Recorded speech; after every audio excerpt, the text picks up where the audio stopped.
Okay. Welcome back to the Oberlin Executive Speaker Series. This is our third out in our maiden voyage on a series focused on leadership, success, and innovation. Today's theme corresponds to my class theme related to, first of all, creating value every day of your life.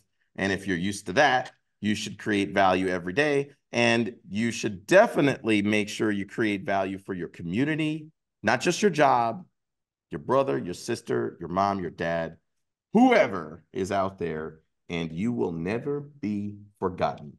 To help us give more context on this creation of value is a very important topic we're going to talk about today is advocating for a more accessible workplace and organizational culture to give everyone a chance to create value, including those living with disability, which, in my opinion, is an area that we all could improve in our understanding, our empathy, and our inclusive effort. With that, I would really proud to introduce our speaker today.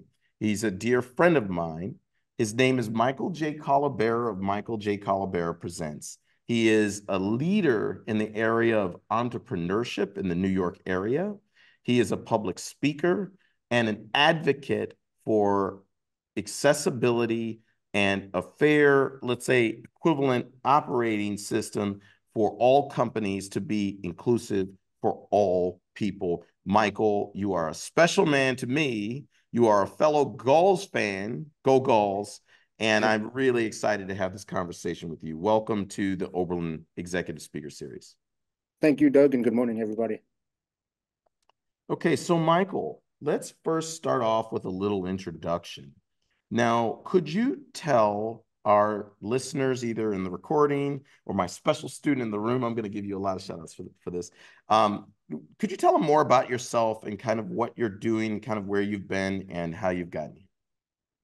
I was born with cerebral palsy. I currently live with that disability, which affects gross motor and fine motor activities. And then I contracted a blinding condition at the age of 33. I earned my bachelor's degree from Hofstra University and my master's degree in social work from Adelphi University. I'm a two-time honors graduate of those respective institutions.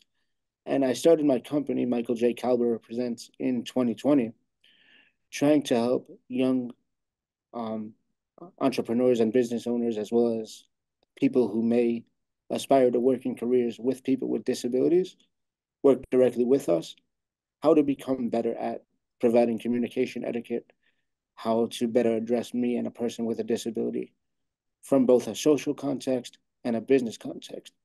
So the mission of my company is to enhance corporate and communicative experiences for people with disabilities, and how to add value to corporate cultures, workplaces, and communities like your college.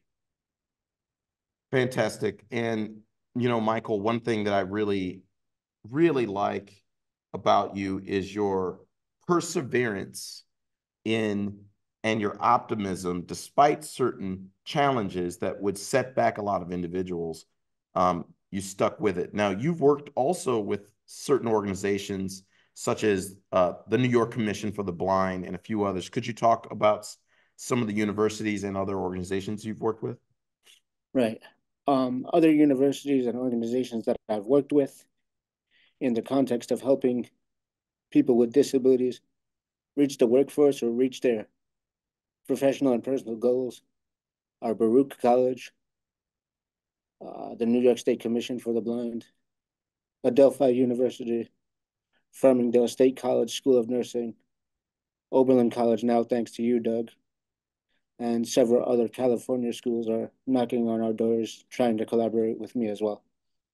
Um, from the start of my company in 2020, I've worked on innovating changes to curriculum in fields of healthcare, education, higher education, and business to try to make the experiences uh, when individuals work with people like myself with quote unquote challenges or disabilities to try to make us and my community an asset to whomever I work with, whomever I collaborate with.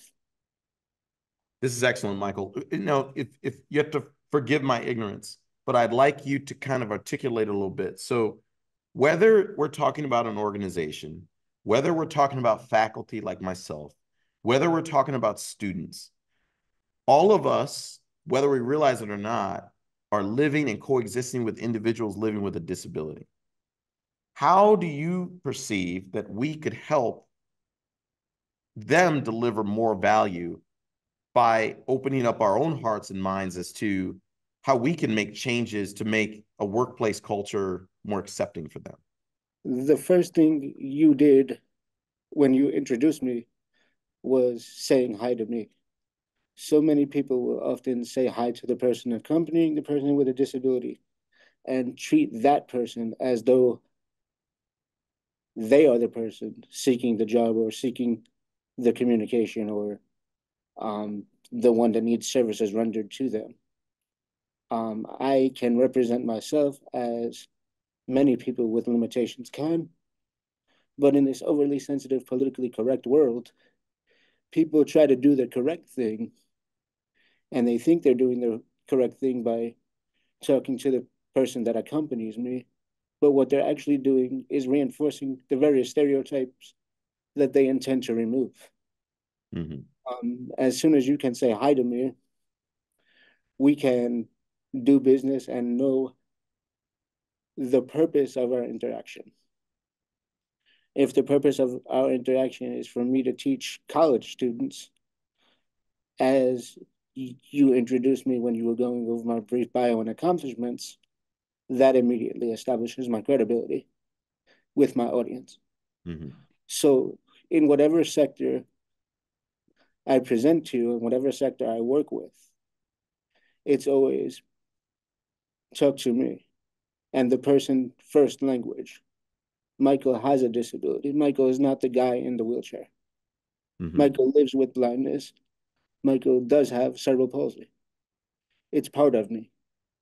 And it's part of me that can add value and be portrayed from a position of strength rather than be portrayed from a position of fear, ignorance, and deficit.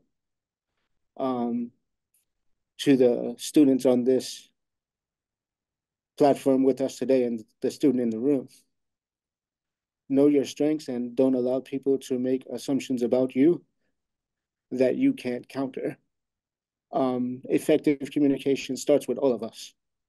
If I got angry when people stereotyped me or were trying to do the right thing and didn't know that they were doing the right thing by talking to the person accompanying me, the interaction would start off adversarially. And you never want to have that happen anywhere, but especially in business.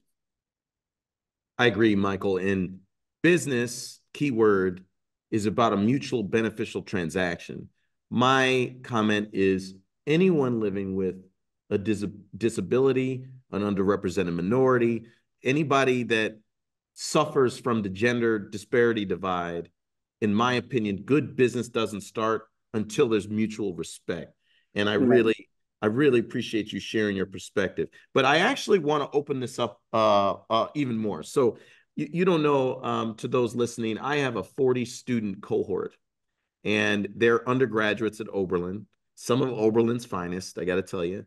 They have to stay up 7 p.m. at night to almost 9 o'clock. And I run over all the time. I get real fired up in my class. So the issue there is if any of them are living with a disability or any, let's say, experiences that could be an impediment in their development, how would you encourage them that a career and a life in entrepreneurship could deliver greater value for society? That I think a lot of people feel because you're unique or different that it's not necessarily a responsibility to crusade and for your condition. But I actually view that a life of entrepreneurism could deliver not just value, but these inspirations, or you may inspire other people to, not just those living with the ailment, but those that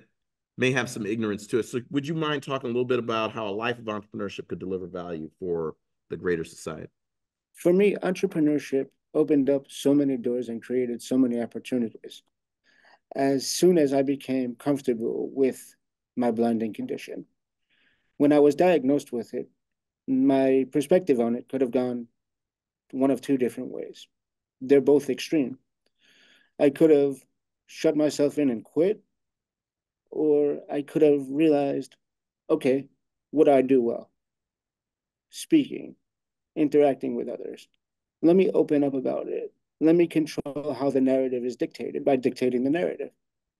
And as soon as I opened up about it and presented my first class, shortly after being diagnosed with the blinding condition in 2011, I realized that I was learning from the people sitting in my audience as much as they were learning from me. Mm-hmm. So many people after that presentation would come up to me and say, I live with this. Can you help me overcome X, Y, and Z? And whatever it is, we were not only bonding as presenter and audience member, we were bonding as humans too, who live with different conditions and different challenges. We all have challenges. What benefits has entrepreneurship brought me? The ability to control my own hours, the ability to uh, work with 3 steps forward and control the messaging of how I'm trying to market different curriculum and different presentation-based initiatives. The more open you are about who you are, the less what holds you back or what previously restricted you will restrict you. I empowered myself by transcending the labels of my diagnosis, understanding them, and managing them. And not only managing them, but showing companies how we can generate revenue by having me in their workforce, or hiring me as a consultant, or using my skills and abilities to help them generate revenue within their companies. So for me, entrepreneurship has taken me to heights and is taking me to heights greater than I could have ever anticipated. But it all started with being okay with being vulnerable and being okay with sharing your story. Yeah, thank you, Michael. And, I think this is a great segue that there is an inner strength in you that faces adversity that I admire. Now, to be transparent, I'm a man of color, and there's no question I have faced adversity. But to be honest, in my 45 years of life now, I've learned that all people face adversities of all kinds, of all backgrounds. Like when you come into this world, you're facing adversity just to be born. One thing, though, I think that defines unique characteristics of people is how people persevere past those adversities, and and keeping an optimistic mindset. And we had a previous guest that talked about finding your Sabbath, or finding your day of rest to recover from, a lot of the adversities or challenges, so that, you're able to keep an optimistic mindset. Now, with yourself, I know you have family. I know you have hockey. Actually, I would say we have hockey, you and I. So, Yeah. so could you talk a little bit about how you re-energize yourself? What your inner circle is, like what's your support mechanism to face some of these challenges you've experienced living with blindness and living with mobility challenges? There are 3 big keys. The first one being rewarding ourselves for small victories, getting this platform to work the way we needed it to today, um, enlisting the help of people who could physically and visually help me manage the mechanisms of a computer from a position of value. Um, Simply stating, I'm going to use Zoom today and I need help with X, Y, and Z, but stating it in a way that people could understand it and help me physically accomplish what I needed to accomplish with the mechanical barrier of the computer. I'm much more used to in-person presentations, but I engage in self-care every day. I'm a certified guided meditation instructor level 1. I use mindfulness as my vision is deteriorating and I'm becoming my goals and dreams and hopes for my business and the projects I'm working on are becoming closer to reality. I've become more anxious. So I use guided meditation every day to try to calm down. The self-reward piece is big. Uh, Watching a hockey game and just disconnecting from work or the stress of school for those of you on the platform who are preparing for midterms or may have just taken them. Rewarding yourself and just being aware of what you mentally need is your biggest key. Because if you don't take care of yourself, you're not going to be able to be at your best when you need to be. Also, for me, the biggest secret to my success is realizing that I don't have to be perfect because nobody is. So instead of trying to be perfect, strive for excellence and accept and achieve your version of greatness. Set your own expectations, and those expectations will exceed what others have for you. Yeah, I love it. I love it, Michael. I think what I wanted to ask you is you live a life of purpose of creating value. You teach this in your public speaking that creating value every day. And that is something that you and I both share about this. If you're going to create your legacy and be remembered, people remember those that live a life of purpose for others. And, when we talk about value, tonight, my students, I'm teasing already, but, we're heading in a direction where I'm teaching them about value creation and value delivery. And by value creation, I mean, you know, an analogy would be, Tesla shares their engineering prowess, their imagination, their creativity to create electric products or space products that make the world better. But their products deliver value for us in a variety of ways that saves us money. It does these things. How do you think a college student or a teacher or an administrator or a parent, and I think we forget about the parent stakeholders in all this because in a lot of cases they're paying the bill, right? So Yes. how do you feel that they can create value in this college experience that a lot of the students are on? Just encourage yourself to look for opportunities.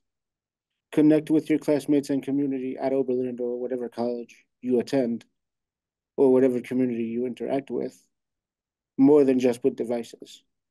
Connect with your classmates and say, "Hey, I understand this material, but I'm having trouble understanding this part of Doug's lecture. I can read it and interpret it, but I can't put it into action."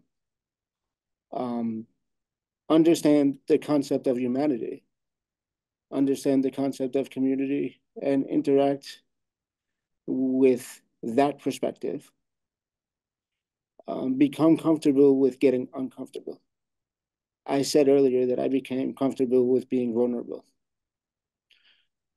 Take advantage of the current opportunities you have, expand them, and let your current opportunity lead to your next success. Think outside of the conventional box.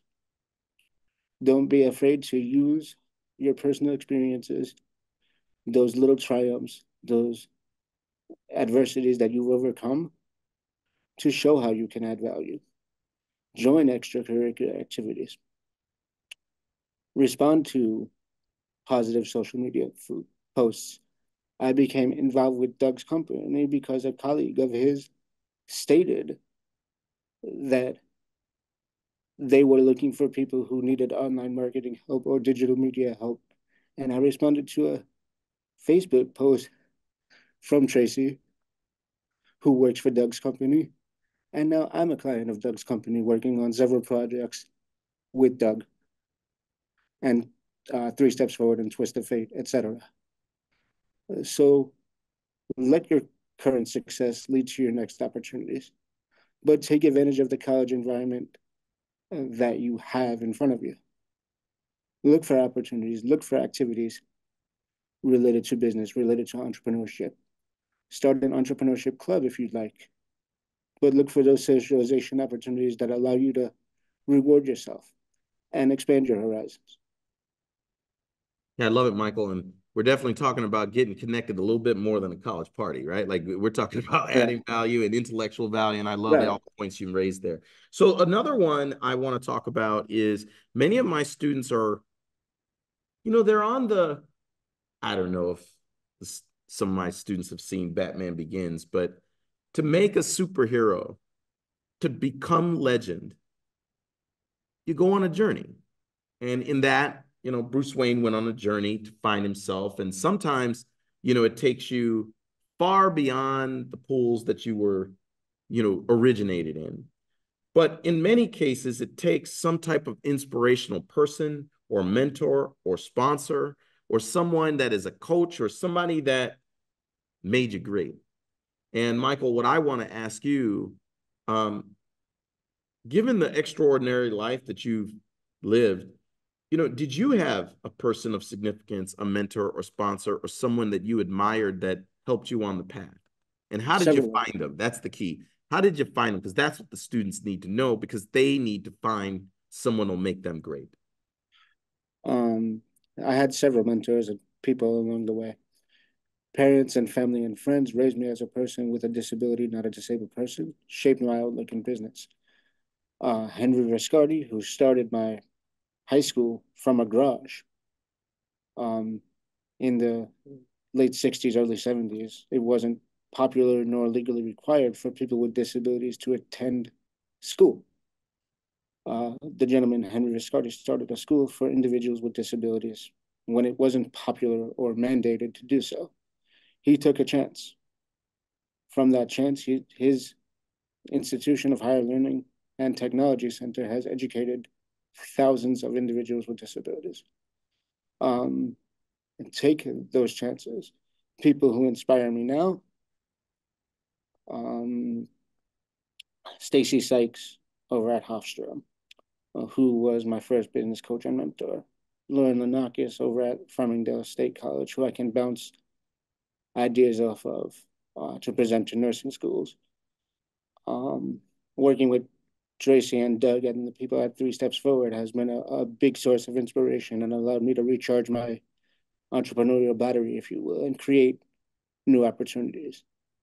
But I always live by the Jackie Robinson motto of a life is only as significant as you are when you make difference and positive impacts on other lives. So that's what I try to do.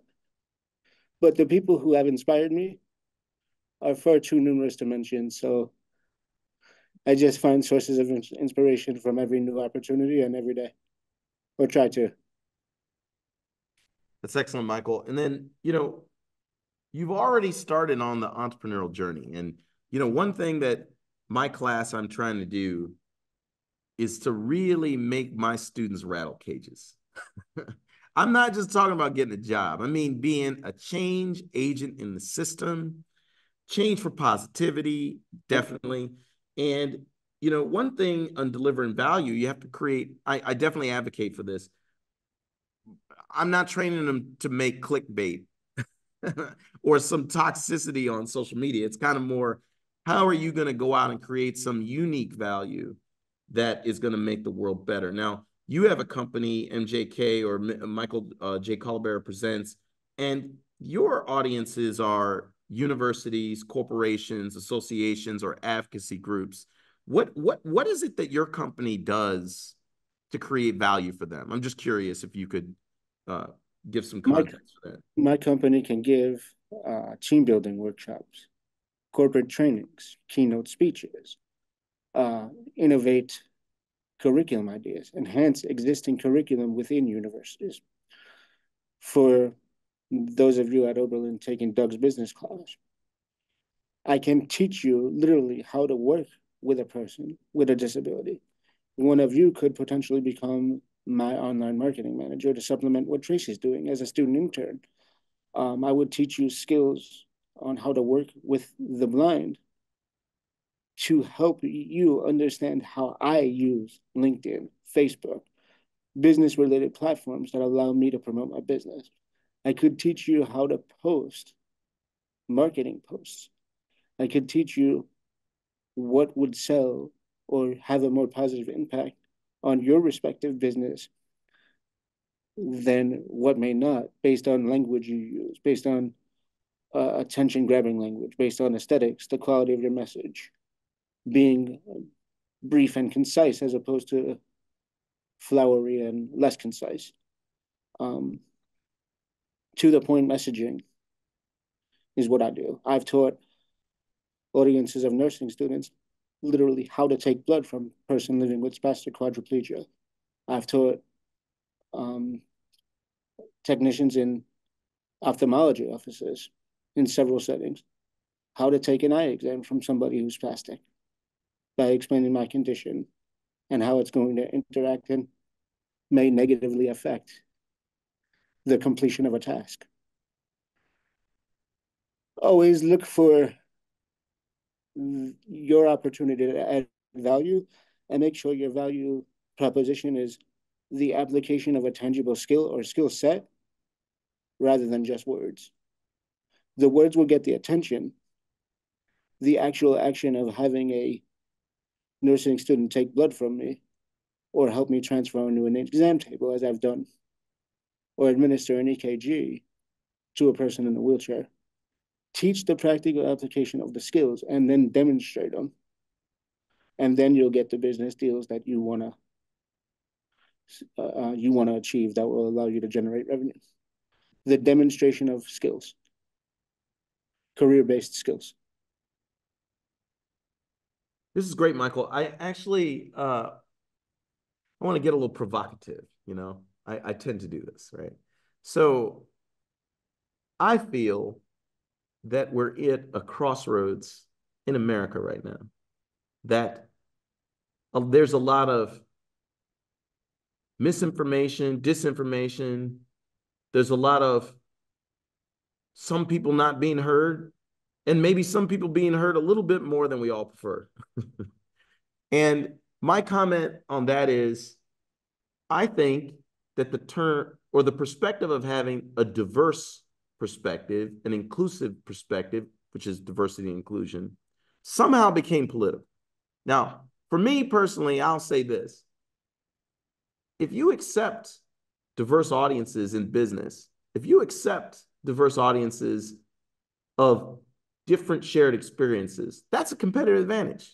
I mean, now somebody could say, because I'm an African American, that I might have that perspective. But the truth is, accepting everybody means, look, we're all equal in that we all want green.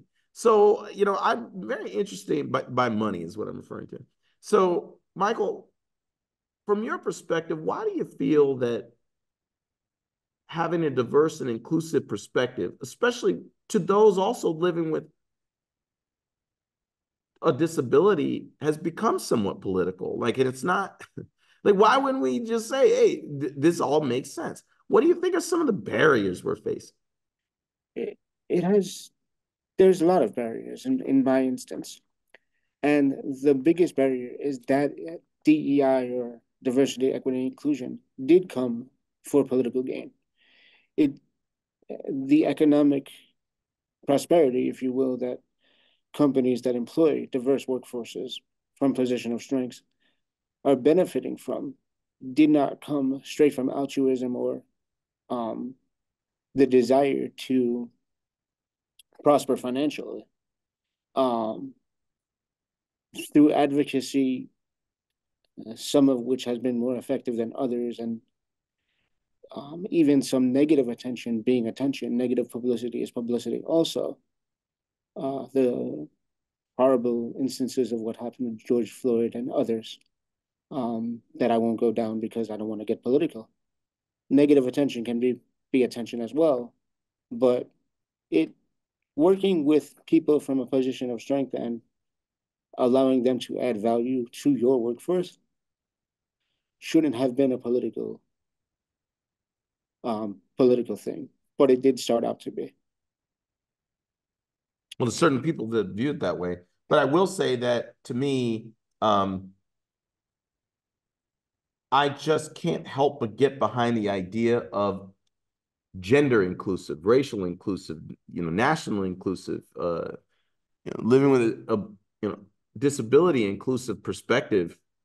That's not me being the San Francisco metropolitan liberal that I'll be pointed out to for bringing this up. I think that makes logical sense, and the facts would support any business that takes that perspective is going to do Yes. well. Um, what's that, Michael? Inclusion um, should be something embedded into your corporate culture. It should be something included into every aspect of your life. Either you believe it and espouse it and practice it, or you don't. Um, I still believe that the best person for the job, regardless of whatever their quota filler is or their box that they check off on a EEOC application form is, should be the one that receives the job. Um, I try to perform at the highest level that I can and at a level that differentiates me from the hundreds of and thousands of successful motivational speakers and lecturers. What differentiates me from my competitors is, in some instances and most instances, my ability to see what I'm doing from both sides of the spectrum, if you will. When I counsel social work students, I'm counseling them as a person with two disabilities who has received and rendered services.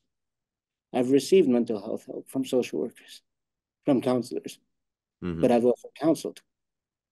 So try to see both sides of the business relationship whenever you can. Very See, insightful. Very insightful. see the person across the table from you not as an enemy or colleague, but recognize and empathize with and build it from their experiences. If you have something in common with them, point it out. And hopefully it will be not just a racial component or a gender component. Find the commonality with them. Find what allows you to break the ice and extend the conversation as though were on a speed date. Building a business in a lot of ways is like speed dating. They're going to want to know what they want to know from you very quickly and very accurately. But we all use food and drink as social tools. If you're at a networking event, ask the person if you can grab them a drink, whether it be alcoholic or non-alcoholic. Ask them if they'd like you to grab them food, whether it's a hero or finger sandwiches or whatever food is available. Then sit down with them and allow you bringing them the food to extend the conversation. Use the tools in your toolbox. Use the social graces and communication etiquette that you were taught. Anything to extend the conversation, as long as the conversation is going well. Yeah, 100%, Michael. And trust me, it's you and I laugh all the time.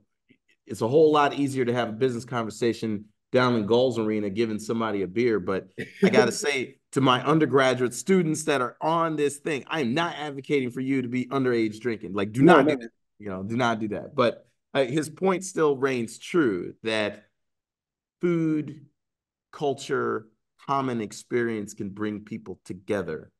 And that is one thing, Michael, you should already know. I advocate to my students is network every day of your life. So they are on the path that you're looking at. I do want to segue into a question that I ask all of my speakers, and I'm already challenging a lot of my students. See, some of my students, Michael, are overachievers. Okay, you know, Love they're it. looking at me. I could say how high they're going to keep jumping no matter what. They're just not going to stop. But the challenge with perspectives like that in life is that you'll always find a new mountain to climb no matter how high you go. And in doing that, that can lead to burnout. I know this on a personal note because my wife and I are pretty high achievers and we're constantly jumping even higher. Now, one comment I would like to talk about is what success looks like to you. What does victory look like? Because it's easy, especially in the era of social media, there's always some cause to fight for. There's always some thing to do. There's always some other thing. But being able to feel that you've accomplished something and being able to set goals and feel good about your life, I think that's a unique skill. So for yourself, Michael, like what does success look like for you? Like what is your victory? What is your mountain that you want to climb? Uh, Not only financial prosperity, which will come once I climb the other mountains. Once I'm viewed as a good person and a person who can add constructive value to the people and communities with whom I interact with, the I mentioned earlier celebrating the small victories. Today, we're going to celebrate a small victory because the technology worked out the way we needed to, and this presentation is going great. Um, the ultimate victory I would like to achieve for me and the hundreds of thousands and millions of people with disability trying to enter the workforce is that our disabilities are recognized, but not even needed to be mentioned when we're spoken of. They're recognized and accommodated the way Doug did and Tracy did and the people at Port Washington Public Library did when helping me set up this Zoom.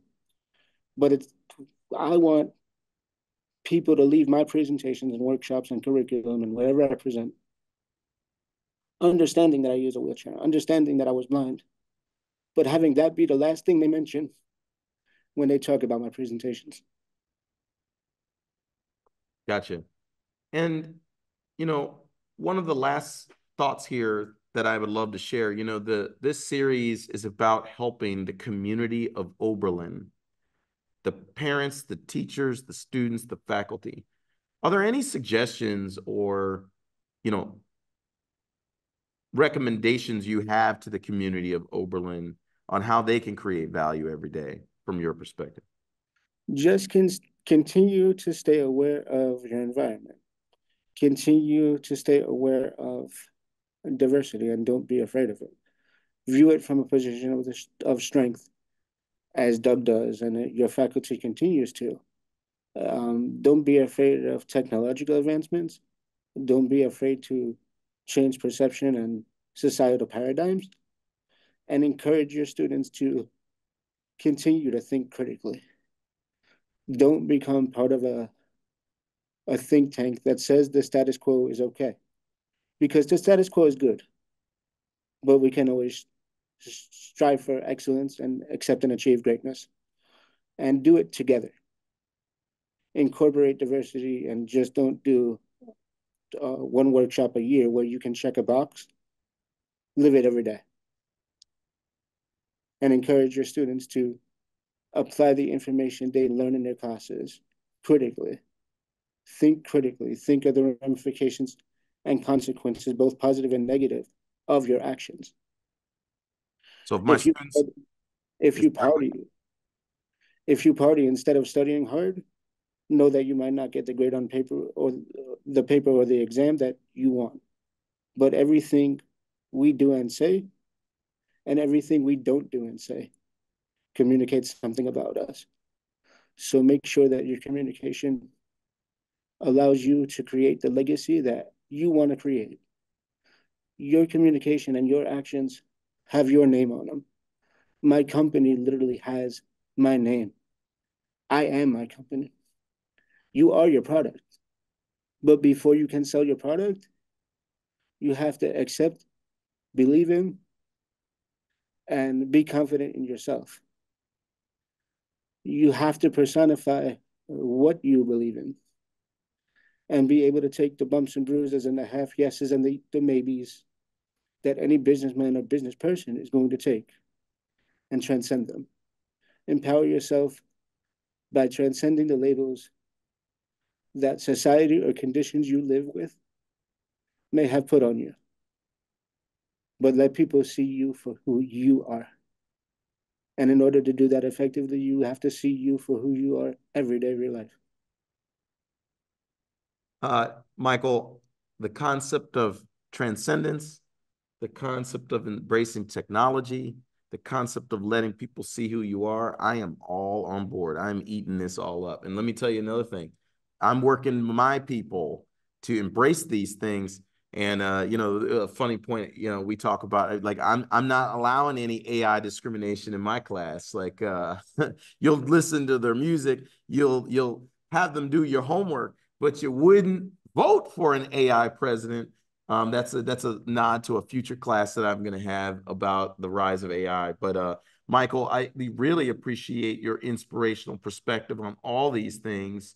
Um, if any of my students or the Oberlin community would like to get in contact with you, and really you can help them get on the path of creating value every day of their life, how would they get in touch with you, Michael? You can reach me at michaeljkalberer@gmail.com.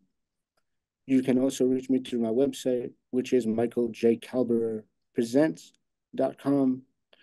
And Doug, with permission, I can give my personal and cell phone numbers out All if good, the all good, all if the good. Open if the solicitation is okay in this format. Like, if the students and faculty would like them, I'm going to give them out slowly, and I don't know if they can be transcribed onto a chat feature or uh, any of the features that the platform allows.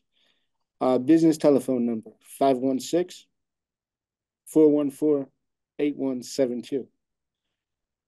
Business cell phone number 516-698-6817. As a blind person, verbal communication is easier for me. I am old school. When you call me, you will get me. Um, Once we exchange more than 3 emails each, that be a 6 response chain in a thread, I prefer to be spoken to. But if the initial way, or if you're a little bit reluctant and you prefer the initial way for us to be connected is email, that's absolutely fine. I'm here for you guys as a continued resource at any point in your careers and development as people. And just congratulations on making it this far. Congratulations on believing in yourself to attend your respective universities. And don't be afraid to fully immerse yourself in the communities, challenges, and opportunities that Oberlin offers you, or anybody else listening to this attending another university. Just take advantage of the opportunities in front of you.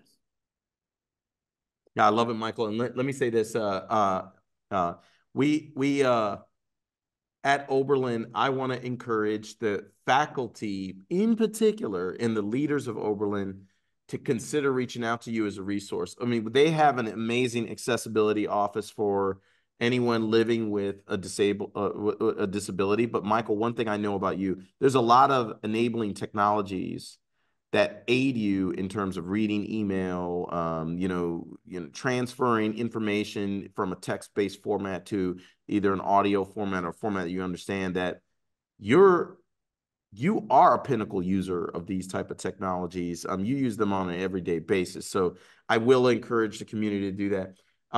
We will move into a Q&A, but I want to wrap up this session for anybody that's on the call. This is the Oberlin Executive Speaker Series. This is our third amazing leadership speaker. We will be back next week talking about how you can energize your brand with Celine Gilmore. And I really would encourage you to come back. If you're listening to this in a recording, you can jump on the Zoom in live format and ask real-time questions. But with that, I'm going to move to Q&A. And I already have a question in the room. See, my students don't mess around, Michael. They don't Terrific. mess around. Like I these are the love it. best people. I These are the love it. best That's people. what I'm here for. So could you tell Michael your name and your question? Uh, So much for being here and sharing your story. And what I've gathered is that really sharing your story, that means value for experience. And I can attest that everything that you said is impactful and powerful, as I am an advocate for individuals with disabilities. My brother has autism, so I've been advocating for hundreds of families my whole life. And with what you said, I can really see that nothing is impossible in what I've seen, and that having high expectations really is the only way to go. And thank you for sharing that with the world. And like when you do those things, you defy the odds. And so thank you again. And then with Professor Noah's question about why today's topic has become political. I was thinking about your answer and everything you said, and I'm thinking like it's because people have lost humanity. And what do you think about that? Michael, if you couldn't hear the last question part, Isabel's comment was, goes back to where it got provocative. And when we were talking about diversity and inclusion, she had commented that a lot of people may have lost their humanity and that she would like your perspective as to why people are. Hold on, Michael.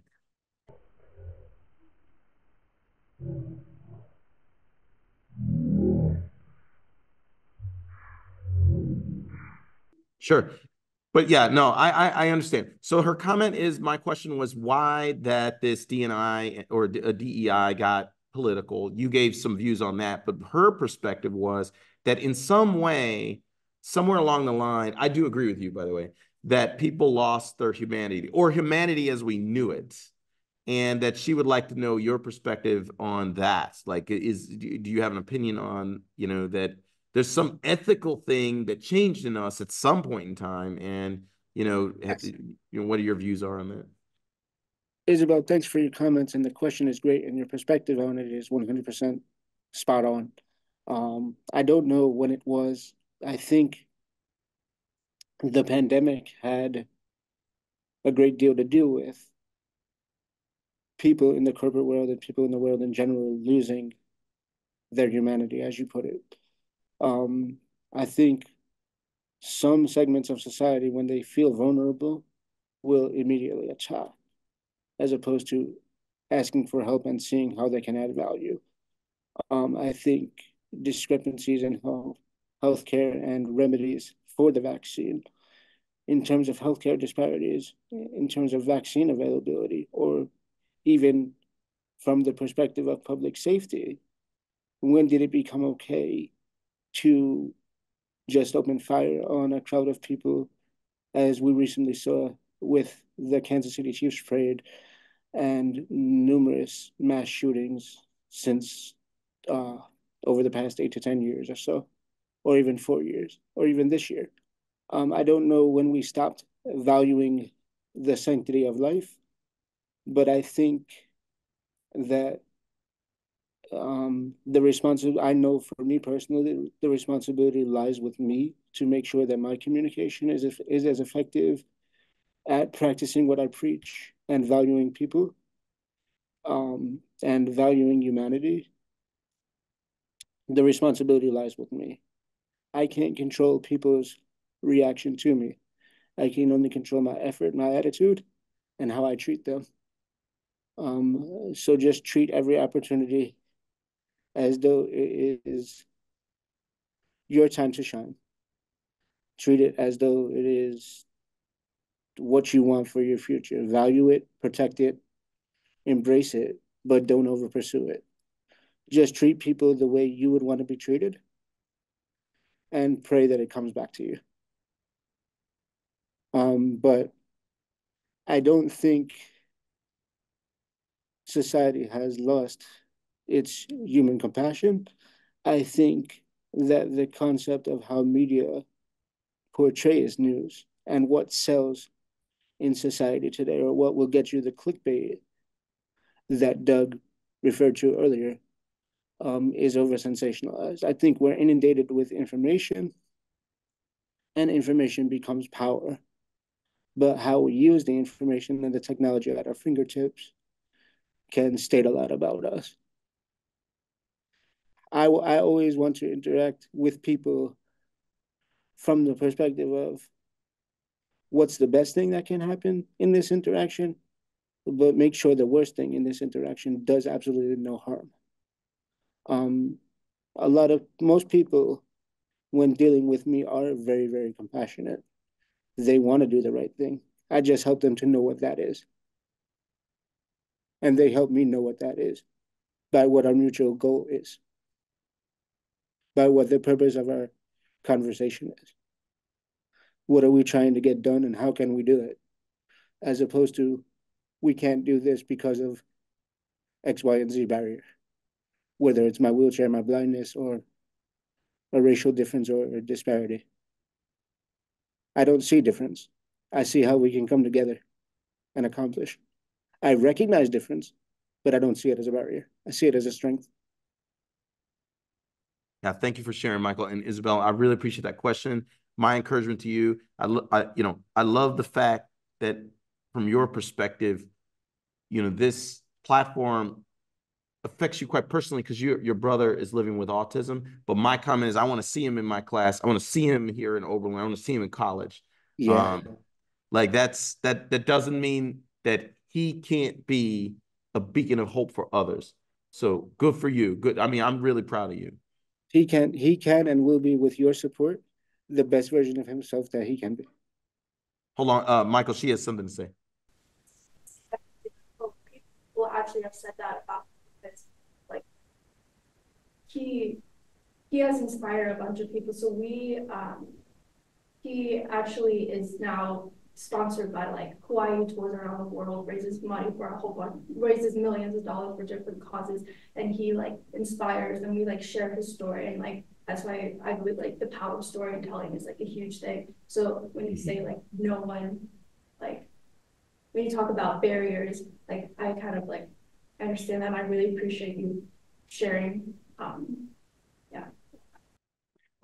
Michael, I got to work on my microphone setup here, but basically she had commented that her brother has been a beacon of hope working with a variety of other organizations worldwide that raises funds and obviously advocates awareness for his particular condition. But a lot of people have commented how much they've learned from him, and that she really appreciates the power of storytelling, you telling your story.